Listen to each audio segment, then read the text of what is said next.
Sono pronti a giudicare ciò che fai, pronti a gioire se fallirai. Quelli come me vivono con uno scopo, quelli come te arrivano sempre dopo. C'è chi vorrebbe il mio posto sì ma lo nega. A casa guarda le mie foto sì.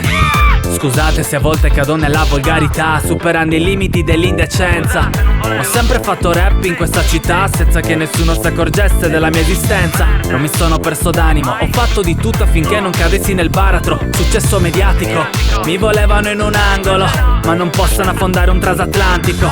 Come minimo tira sulle mani, mo arrivo in Italia come il coronavirus panico. Qualunque cosa tu possa fare o sognare, saranno sempre pronti a dirti lascia stare. Vai a lavorare, no. Vai a lavorare, no. Vai a lavorare, no. Vai a lavorare, no. Qualunque cosa tu possa fare o sognare, saranno sempre pronti a dirti lascia stare. Vai a lavorare, no. Vai a lavorare, no. Ma se diventi VIP offri da bere, da mangiare. Il giorno prima della mia esibizione a Sanremo silenzio totale. Il giorno dopo ho preso a calci il cellulare, non smettevo di squillare.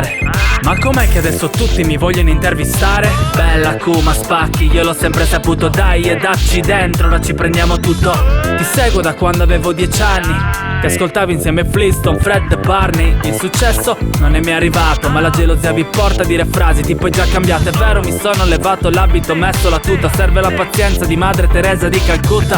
Non importa che se ne parli bene o male, non c'è bisogno che smettiate di verbalizzare. Credetemi, ogni artista vorrebbe una promo tale come William, posso l'accompagnare. Qualunque cosa tu possa fare o sognare, saranno sempre pronti a dirti lascia stare. Vai a lavorare, no. Vai a lavorare, no. Vai a lavorare, no. Vai a lavorare, no. Qualunque cosa tu possa fare o sognare, saranno sempre pronti a dirti lascia stare. Vai a lavorare, no. Vai a lavorare, no. Ma se diventi VIP offri da bere, da mangiare.